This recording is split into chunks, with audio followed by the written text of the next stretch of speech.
Angefangen hat das eigentlich damit, ich wollte immer Kfz-Mechaniker werden. Das hat sich dann aber relativ auch schnell zertan, weil der Freundeskreis, den ich damals hatte, die haben alle entweder an Motorrädern oder einfach nur rumgeschraubt. Und da bin ich dann irgendwie immer so mit dazugekommen und habe mir dann überlegt, ey, eigentlich Kfz-Mechaniker, das ist ja eigentlich nur wie Lego, du baust was auseinander und baust so, wie du es auseinandergenommen hast, baust es wieder zusammen. Kriege ich irgendwie selber hin. Und da ist das dann irgendwie, da hat dann eins in eins gegriffen und bin ich dann irgendwie auch so zum Tuning halt gekommen. Sauerkrauts, made for petrolheads.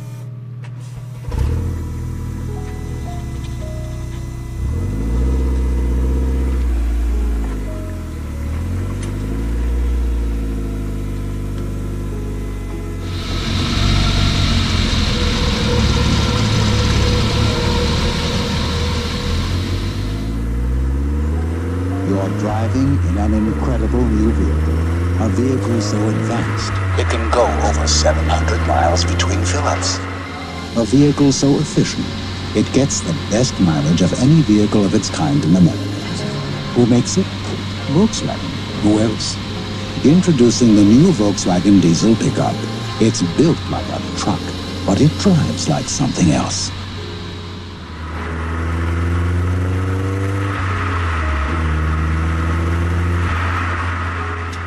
Also ich wollte ein Auto machen, wirklich einmal komplett von null auf Zustand jetzt. Also da ist wirklich, ich hatte den gekauft, rollbar mit haufenweise Einzelteilen, die ich aber alle nie verwendet habe. Das Armaturenbrett, das waren überall Löcher drin und naja, Zustand Note 3, sage ich jetzt mal, habe ich alles nach und nach mir über Forum, über eBay Kleinanzeigen. Man hat Kontakte, wo man gute Teile, halt auch sehr viel Originalteile eben auch herbekommen hat. Und das hat dann halt über einen Zeitraum von 4 Jahren, 4,5 Jahren, hat es halt bei einer Rohkarosse angefangen und ist jetzt so, wie er jetzt da steht.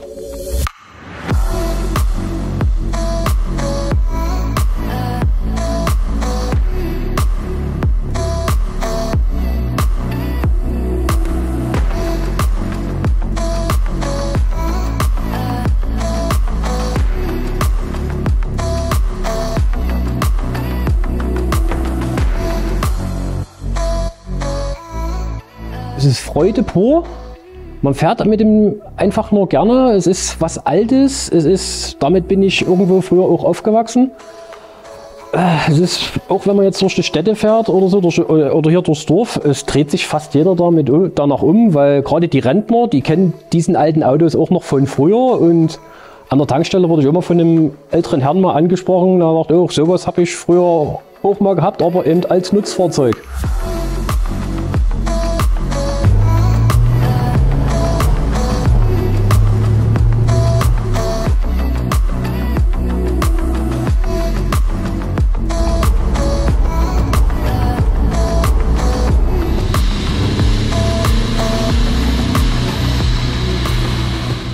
Bevor es weitergeht, wollen wir dich auf unseren Online-Shop hinweisen. Hier findest du stets unsere aktuelle Kollektion, Sticker, Drinks und vieles mehr. Du unterstützt mit jedem Kauf unseren Kanal und unsere liebevoll produzierten Filme. Angefangen hat es damals mit mein erstes Auto, 3er Golf, fast wie jeder damals, so 1999. Und ja, es fing an mit Standard halt 6er Federn.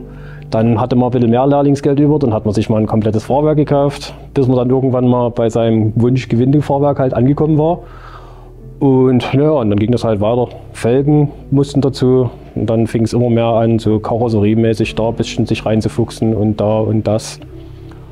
Ja, so ist es dann halt immer so, hat man dann immer halt mehr und mehr dazugelernt.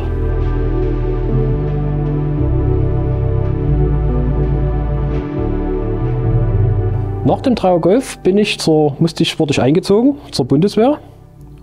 War dann 9 Monate dort und bin dann wiedergekommen und mir ist der Passat förmlich vor die Füße gefallen. Ich hatte halt, irgendwann mal hast du dich halt an dem 3er Golf halt satt gesehen und hattest halt Bock auf was Neues. So, und dann kam der 3BG Passat Und der gefiel mir irgendwie und habe den beim Händler stehen sehen, war ein Jahreswagen. Und da ist es dann im Endeffekt geworden.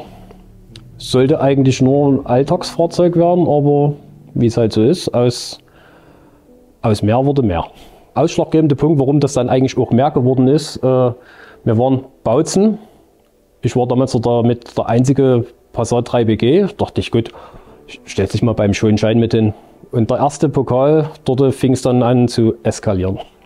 Da kamen Monitore rein, wurde von 19 Zoll auf 20 Zoll, anderes Fahrwerk, tief. Natürlich musste dann auch extrem an die Karosserie gegangen werden. Und dann habe ich so ein bisschen so mit dem Passat meinen Stil so ein bisschen entwickelt. Immer schön clean, aber alles eben funktionsfähig. Und dem bin ich auch bis heute treu geblieben. Also ich tue sehr viel in Details, lege ich sehr viel Wert drauf. Und clean. Bei mir muss es halt wirklich sehr clean sein.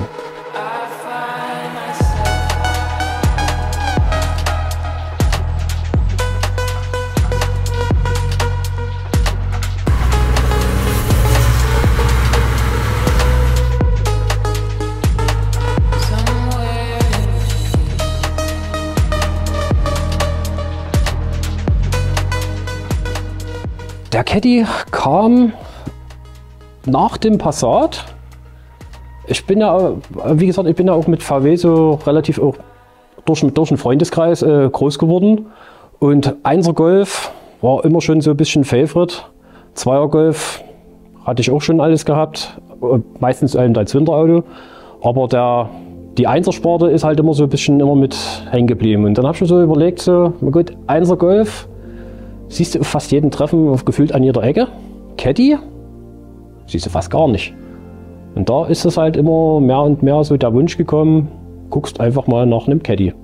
Der Zustand war traumhaft, der stand 10 Jahre in einer Scheune trocken. Also ich sage immer gerne, der sieht von unten, wo ich ihn gekauft habe, sah der von unten besser aus wie manch 5er Golf. Also relativ wenig Rost. Das, was an Rost war, klar wurde großflächig rausgetrennt. Sprich die ganze Heckwand habe ich auch einmal komplett alles neu gemacht. Blecharbeiten, alles so schönere Kosmetik. An der Seitenwand hinten waren ein paar kleine Rostnester und halt die Ladefläche, die war halt vom Zustand her gut. Aber eben, ja, bisschen Rost halt hier, bisschen Bordellen da. Alles nach und nach immer so rausgebeult, erneuert. Bis zu dem Zustand jetzt.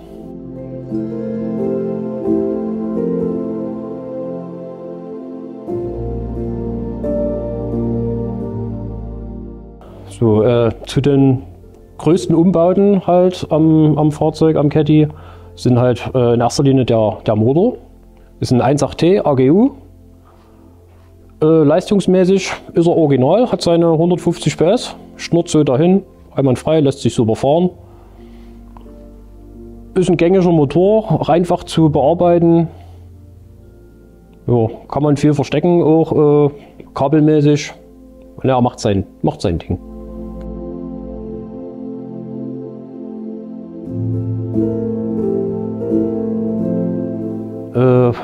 Nach dem Motorraum kam dann eben auch das Gepfeffert-Fahrwerk. Ich hatte am Anfang ein TA Technics, war ich jetzt nicht so wirklich begeistert und war dann der Drang halt oder der Wunsch halt wirklich danach etwas höherwertigeres und da kam für mich halt nur KW in Frage und da halt die Gepfeffert-Variante macht, denke ich mal, einen sehr vernünftigen und es ist ordentlich fahrbar.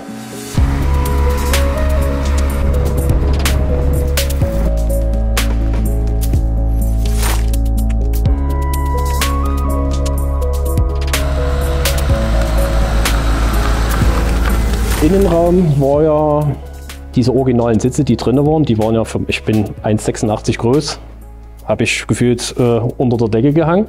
Also musste was Flacheres her, kamen Corrado-Sitze von einem Kumpel damals abgekauft, der hatte die noch da liegen. Die habe ich zum Sattler gegeben, in meinem Wunschvorstellung, so wie ich es haben wollte, in diesem klassischen Karo-Muster mit ein bisschen Leder. Sollte nicht zu übertrieben werden, nicht zu neumodisch, sondern so angelehnt halt so ein bisschen an diese klassische Linie halt, dass es halt zum Gesamtfahrzeug passt. Und da kamen halt die Corrado-Sitze, die kamen mir sehr gelegen und die sind bis heute drin und sitzt sich ordentlich und ich habe Platz.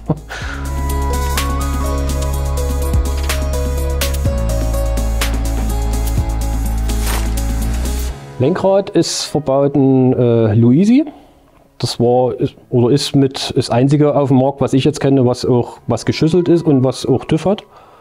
Die ganzen Instrumente original VDO. Es ist verbaut Ladedruckanzeige mit Öltemperatur und Öldruck. Einfach nur, um den Motor halt nochmal doch ein bisschen im Auge zu behalten. Es sollte klangtechnisch, sollte es eigentlich auch mal ein bisschen lauter werden und da hat für mich radiomäßig, kommt für mich jetzt nicht wirklich in Frage. Wenn ich jetzt längere Strecken fahre oder sowas, es gibt immer noch heutzutage Handy mit so kleinen Soundboxen, ist für mich völlig ausreichend.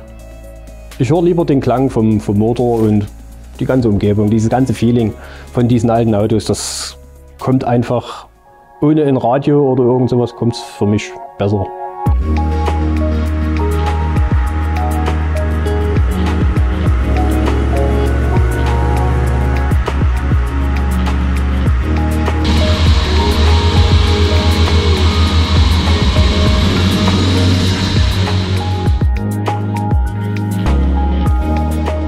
Vom ganzen Umbau her, ich hatte eine gewisse Grundvorstellung, wie es mal werden soll. Ich wusste meine Farbe. Es sollte auf jeden Fall ein originaler Farbton aus dem VW-Konzern halt sein. Das war am Anfang Manila-Grün gedacht, aber in der ganzen Umbauphase, wenn man das mal dann so in der Szene beobachtet hatte, jeder, der einen 1er Golf aufgebaut hatte, hatte dieses Manila-Grün. Also brauchte ich eine Alternative und dann bin ich die Farbpalette einfach mal durchgegangen von VW und bin auf das Tigergrün gestoßen. Und das gefällt eigentlich ganz gut und passt, wie ich finde, optisch auch ganz gut.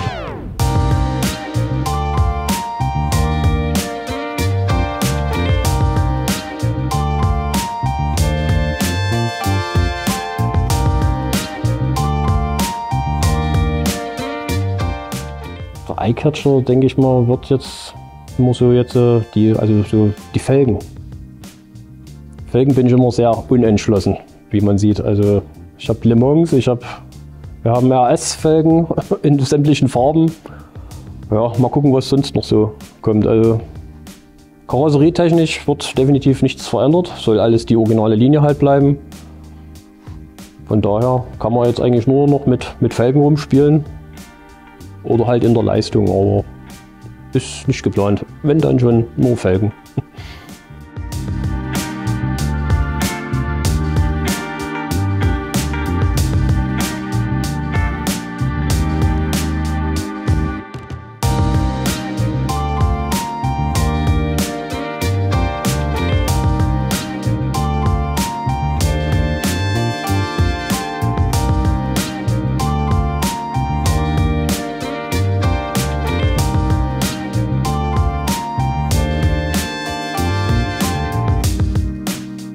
Also mit so das persönliche Highlight mit dem Auto war unsere Hochzeit. Ich habe meiner Frau immer versprochen, wenn der Caddy fertig ist, weil sie hat mich immer genervt, wann macht ihr mir einen Hochzeitsantrag, bla bla bla. Ich sage, wenn der Caddy fertig ist. Irgendwann, Zeit rückt halt immer näher, Caddy war halt irgendwann mal fertig und ja, Heiratsantrag gemacht und ein Jahr später ist es halt das Hochzeitsauto geworden.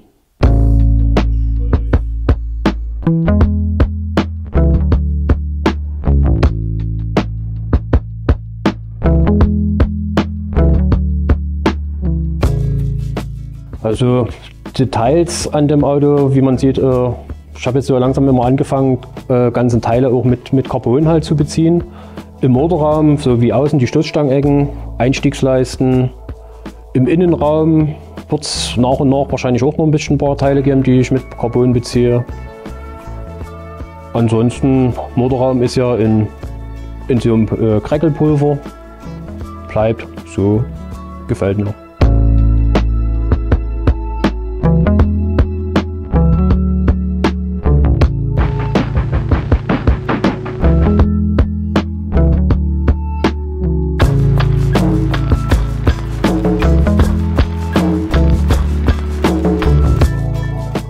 Danken für den ganzen Umbau, die mich auch mit begleitet haben. Größtenteils der Thomas Klaus aus Leipzig. Der hat mir alles, was so elektrikmäßig war, hat er mir sehr oft zur Seite gestanden, auch viel als Telefonjoker. Allgemein bei meinem Freundeskreis, die mich unterstützt haben und größtenteils auch wirklich bei meiner Frau für die ganze Geduld, die sie mit mir hat. Ja. Und großen Dank auch an Sorgratz, die mir diesen Videodreh auch mit ermöglicht haben. Danke.